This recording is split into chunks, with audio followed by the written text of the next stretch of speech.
What's up, everyone? You know who it is. It's the Stone Cold Trash Panda, bringing you the Week 6 review. What a week it was. But before I get into it, just a couple housekeeping duties I have to do. Tragically, first off, I try to be the good guy. I try to be the nice guy. Trump talked about it last week in his review, and I just think it's pertinent that I reiterate to everybody, kind of transition to the bad cop a little bit. Bullying people for their trade decisions will not be tolerated. Blatantly ignoring trade requests will not be tolerated. When I say that, I mean we will not be very happy with you, and we will not kick you out immediately, but we will probably not consider you as a future member of the deplorable ones. So first and foremost, respect. Every single person in this league has paid the league fee. We've all paid the same amount. We all are entitled to the respect of every other member and every other owner within this league. Having trades rejected is frustrating. Trust me. I am right there with you, especially if you've taken the time and you've dug through rosters and you've looked for players and you've compared places where you can benefit them and they can benefit you, and you've done all this legwork, and just to have somebody hit reject with no word is the most frustrating thing ever. Okay? Which is why we expect everybody to respond to trade offers in some form other than just nothing. Whether that's leaving a comment, there's a comment box. Before you even hit accept or reject or counter offer, there's a box for you to say how you feel about the trade. Anything will do. I don't trade with anybody. I'm not interested in trading with you, or that's just not the player I'm looking to get rid of right now. Maybe I'll send you my offer. Whatever. There's a comment box. Use it. It's very simple. The other option, email. Then you have documented information that sits there forever, and you can look into it whenever you want. Everybody had their email. Everybody had to give it to us when they signed up. It's on everybody's page. Grab the email, shoot them an email. Hey, blah, blah, blah. The league chat. It's defaulted for everybody to look at, but you can go in. There's a drop-down window. You can select any singular owner that you want. Click their name. Instead of it being in the black text like everybody else's, it'll be in a bold. Mine's orange. I'm sure depending on which skin you put on, it might change. But you can go in and you can select their name, and you can send a message directly to them via the league chat. Potential issues are that if they don't look at their league chat, they'll never see it. You should look at your league chat every day, though. It should be on your homepage. 2, a whole bunch of people are using the league chat like for everybody to see, or you have too many people that you're sending singular messages to, and so many people reply that you lose one in a drop-down window. You can click on it, and it'll show you the last, I think, 50 messages that were sent, so that'll help alleviate a lot of that. But for the most part, there are several options, several ways to get a hold of a league member if you need to for anything. So there's no excuse, no reason why you cannot simply send them a sentence-long comment anywhere with the specifications as to why you accept or denied a trade. It's so simple. It takes 5 seconds. I will say I sent several trade requests. I think I commented on all 3 of them, or 2 of the 3, somewhere around there, explaining my choice. I sent the trade, and then I rejected the trade. You don't have time to really communicate back to me. That's my fault. That's on me. I tried to reach out to at least one of you. I think it was actually on the Everybody League chat where we were mentioning things. But I mean, if you are responding to a trade offer, it is very simple for you to give an explanation as to why you are making the choice you are. And I expect everybody to do it. And then, yeah, the bullying thing, you never use your access for evil, ever. Never use your access for evil. And bullying somebody or belittling them for their choices is a way of bullying. And again, everybody paid to be in this league. Everybody is an owner who's capable of making their own choices, and it's up to every other owner to respect those choices.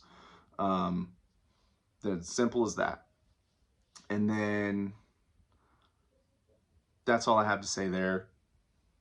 Trade to your heart's content or don't. It doesn't matter to me, but please, let's be respectful when we do, and let's communicate properly. You're going to find out a lot more trades get done when you're using proper communication and using the tools available to you to make things happen. You're going to be a lot more successful. But that's it. Anal Blazers. It was brought up by the always aware, ambiguously gay duo Blue Team. He did not set a proper lineup. This is his second week in a row. Week 5, it was excusable because he was not ruled out till right before game time. Though I don't think that would have really mattered. But whatever. The second week in a row, he was going up against last year's winner, co-commissioner, in desperate need of a win, Donald Trump, and he just decided not to set his lineup properly. Granted, his likely change would have been moving Chris Carson off to like a Julio, which wouldn't have gotten them the W, but the W was available to him if he would have started the other player that went off on his bench. He just neglected to do so, and he had 2 days notice at least when Chris Carson went on IR to make that adjustment, and he just didn't, and that's inexcusable. We're viewing this week as his final straw. Has to get a starting lineup in, has to do something. Yeah, this is something that we don't tolerate. It happened to us last season, and the owner of that team voluntarily elected to quit, but we were going to put it up to vote. It was something that we had made him aware of, and upon realizing that we were going to vote for him to leave the league, he just elected to do it anyway. I don't want that to be the fate for Anal Blazers. I would love for him to start his lineup, and I would love for this to just become a blip in the radar.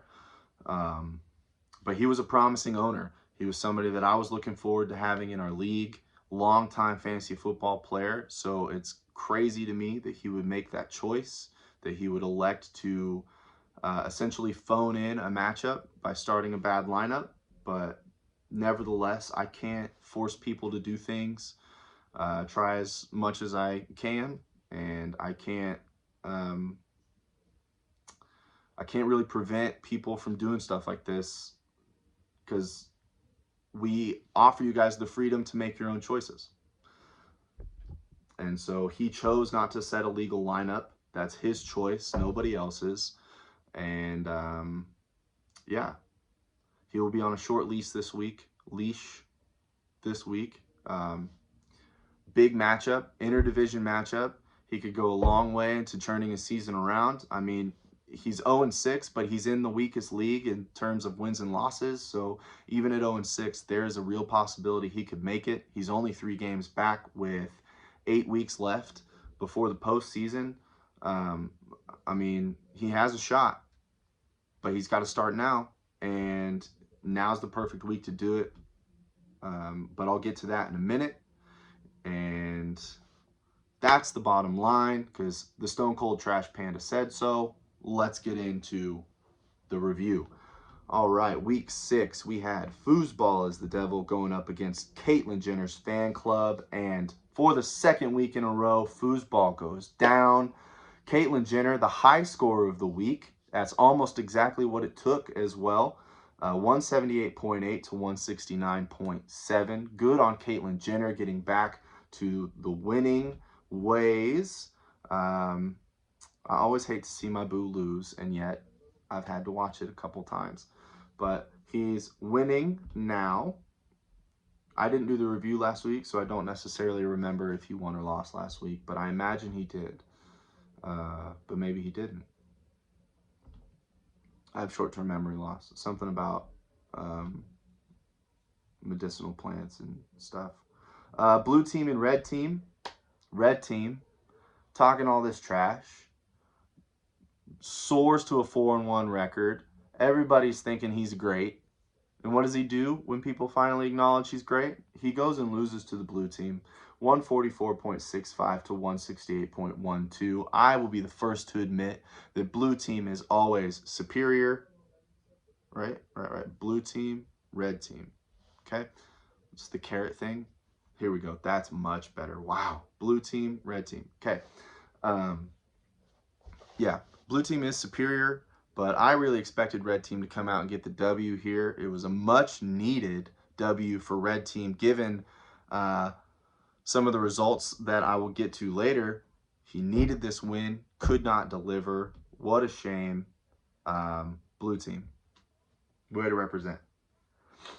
Joe Crutel and King Turd of Shit Mountain. Out of nowhere, Joe Crutel pulling off, I believe, 2 wins in a row now. 176.02 to 123.33. King Turd, what's happening? I told you you sucked, and now you're actually doing it. It's crazy. I believe this is your second lowest score of the week. Yeah, come on, man. Come on. This is supposed to be your prove it season. You ain't proving it. Nailbender and 22 Dream Team. 22 Dream Team finally gets back to their winning ways, and what a better time to do it. King Turd loses. This is a time for Dream Team to tie it up, and he did. 150.03 to 136.72. Nailbender, still, he's consistent, but he's got to raise that consistent bar just a little bit more. 136. That's, I mean, that is a low week for you, but still, I mean, even if you would have had like one of your average or better weeks, you still wouldn't have beaten Dream Team at 150. So you got to get that number up a little bit there, Nailbender. And 22 Dream Team, about time. Man, been waiting for you to turn this thing around. Just kidding. I need you to lose this week. I'll get to that later. Then we have the Anal Blazers, the illegal lineup. Not doing a whole lot to represent the rainbow community out there with his illegal activity. But he loses to the Donald Trump of fantasy football, 148.48 to 139.25, and leave it to Trump to get lucky on a bad week.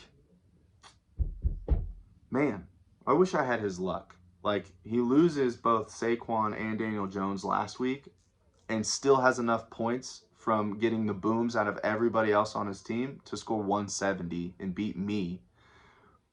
And then turns around and has a 148 week, but just happens to play against a guy who doesn't know how to set a legal lineup.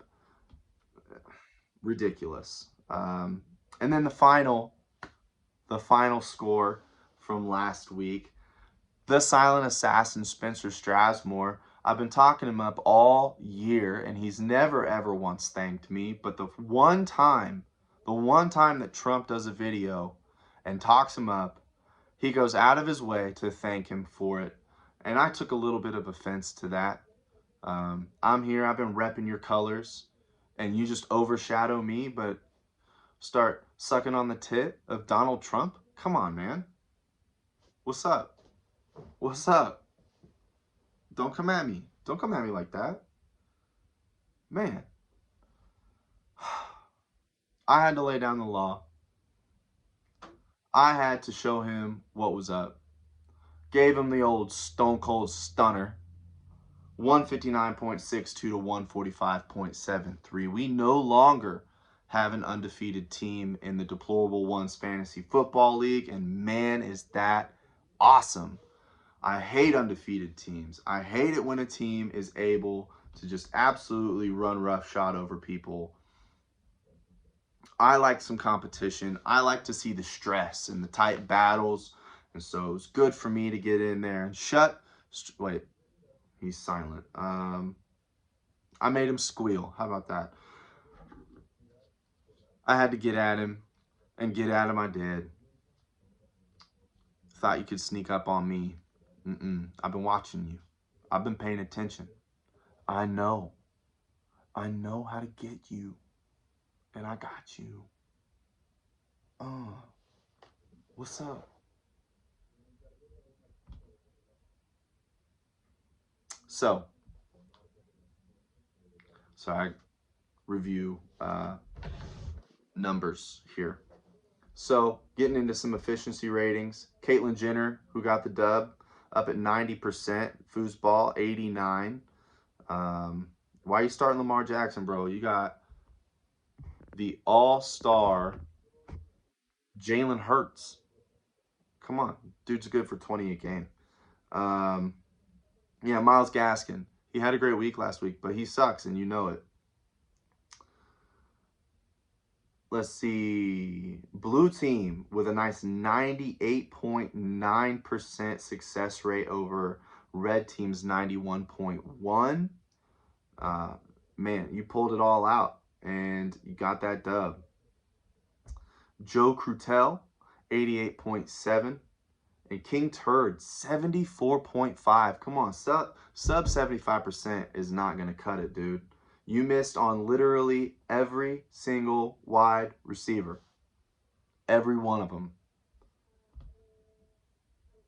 Left 30 points from Jalen Waddle on your bench, bro. Come on.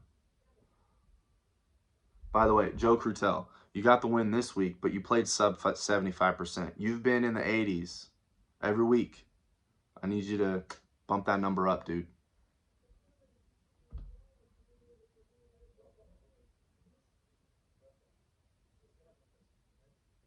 Nailbender, 99.8. There we go.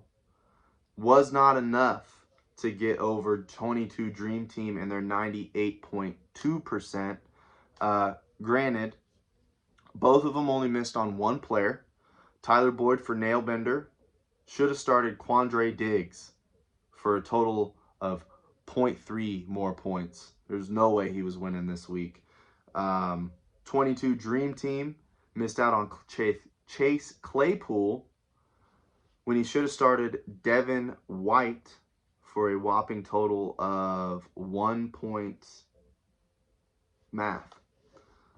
So, I mean, yeah, there's no way he was winning. Stone Cold Trash Panda, 97.2 for me. Strasmore with a nice 85.1%. Good for his lowest percentage of the season so far. Missed out on guys like Kirk Cousins, Tim Patrick, and Cole Holcomb. So in hindsight, he probably put his best lineup out there. It just happened to be the booms for the lesser known players this week. And then Anal Blazers, 92.1%. Literally only missed out on Chris Carson. T.Y. Hilton would have gotten him 12 points and the W. But he probably would have put Julio Jones in before T.Y. Hilton. But I don't know. I don't know. I can't pretend to know what that dude's thinking, because I would never set an illegal lineup. Donald Trump of fantasy football down at 90.6%. Missed out on guys like A.J. Dillon and A.J. Brown. Mike Williams back to sucking. Just remember that. So yeah, overall, pretty decent week. I think that, again, the percentages and the metrics that I just showed you, they don't lie. If you want to know how good a team is going to do and what their likelihood of winning is, look at their efficiency ratings. Higher efficiency typically means higher success. For your divisions, you have Strasmore holding on to that top spot because red team could not deliver a victory. He sits at 4-2, one game back. And then Donald Trump at 3-3 and Caitlyn Jenner at 2-4. Moving into Bidenville, you had King Turd losing, 22 Dream Team winning, putting them in a tie for first place. You have, at 3-3. You have the Stone Cold Trash Panda, one game back at 2-4, looking to grab at least a tie of first place, if not a tie of second place, with a W this week. And then in the Libertarian Shanty, you have Blue Team solidifying their place at the top and overtaking Foosball, who's on a 2-game slide at 4-2, one game back. Joe Crutel sits at 3-3, 2 games back, and Nailbender at 2-4, 3 games back. So Nailbender and Caitlyn Jenner, you're starting to fall behind. Get some wins. The door's still open for you guys, but you literally have the same exact scenarios at Trumptown and the Libertarian Shanty, and then Bidenville is the chaos. That is teams that can't win consistently. So that's what we can look forward to there. And then the week 7 head-to-heads, just to finish out the evening, you have Donald Trump of Fantasy Football going up against Red Team, who holds an early 30-point advantage. I'm assuming that Donald Trump just hasn't put his new lineup in, and that will shrink substantially as he does that. Then you have the Anal Blazers going up against King Turd of Shit Mountain. Anal Blazers holding a surprising 11.9% lead in that line. Again, though, bye weeks and injuries, we'll see an adjustment there. I expect that line to switch soon. Stone Cold Trash Panda versus the 22 Dream Team. 27.6 is going to Dream Team right now as the favorite. And again, I have some bye weeks. That line will shrink as I get that figured out. Nailbender going up against Foosball, who only holds a 0.6 favorite right now. I expect that line to jump as lineups are adjusted. And then Joe Crutel and Blue Team, with Blue Team having an astounding 40-point favorite right now. That line will shrink, but probably still a heavy favorite for Blue Team in that game. And then Caitlyn Jenner's fan club going up against Strasmore, with Caitlyn Jenner holding an early 30-point advantage in that matchup. But again, that line will shrink and possibly flip as lineups are adjusted. So with that being said, waiver wire process is later tonight, unless I don't get this in until tomorrow, in which case waivers have processed. Adjust your lineups, hit the waiver wire, submit some trades, and let's have a solid week 7. With that being said, that's the bottom line. Because Stone Cold said so, Panda out.